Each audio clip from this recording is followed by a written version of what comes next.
દેવાયત ખવડના કેસમાં બિનવારસી કાર મળી. પોલીસને ગુનામાં વપરાયેલી 2 કાર મળી આવી છે. ગીર સોમનાથના બકુલા ધનેજમાંથી કાર મળી. ફોર્ચ્યુનર અને ક્રેટા કાર પોલીસે કબજે કરી કે આરોપીઓની શોધખોળ માટે 4 ટીમ કામે લાગી ગઈ છે.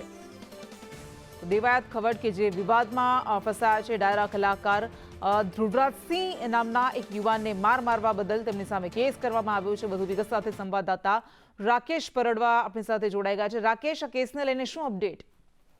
કૃષ્ણા, દેવાયત ખવડની જે ગીરમાં બબાલનો મામલો છે તેમાં પોલીસે ની તપાસમાં એક મોટો ઘટસ્ફોટ થયો છે.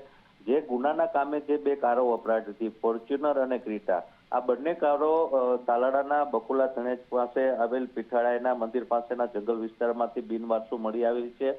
પોલીસની તપાસમાં આ બંને કારના માલિક દેવાયત ખવડ નથી, પરંતુ રાજકોટના અને અમરેલીના માલિકો છે.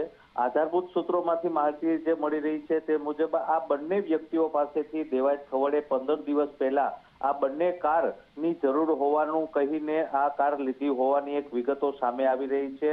અને કહેવાય છે કે 15 દિવસ પૂર્વે જ આ આખા ઘટનાને અંજામ આપવા માટે કાવતરું ઘડાયું હોય તેવી પણ એક ચર્ચા હાલ આધારભૂત સૂત્રોમાંથી જાણવા મળી રહી છે. હાલ તો પોલીસ દ્વારા આ જે બંને કારના માલિકો છે તેની પૂછપરછ હાથ ધરવામાં આવી છે.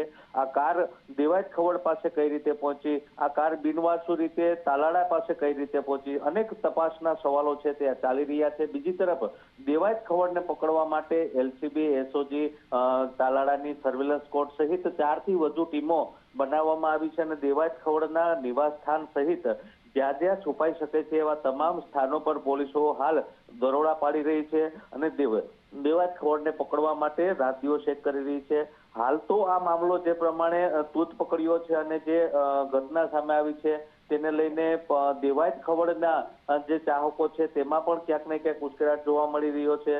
હાલ તો પોલીસ દ્વારા તપાસનો ધમધમાટ હાથ ધરવામાં આવ્યો છે અને દેવાયત ખવડના પકડાયા બાદ જ આમાં સાચી હકીકત સામે આવી શકે. કૃષ્ણા. જી બિલકુલ, આભાર આપનો તમામ વિગત માટે.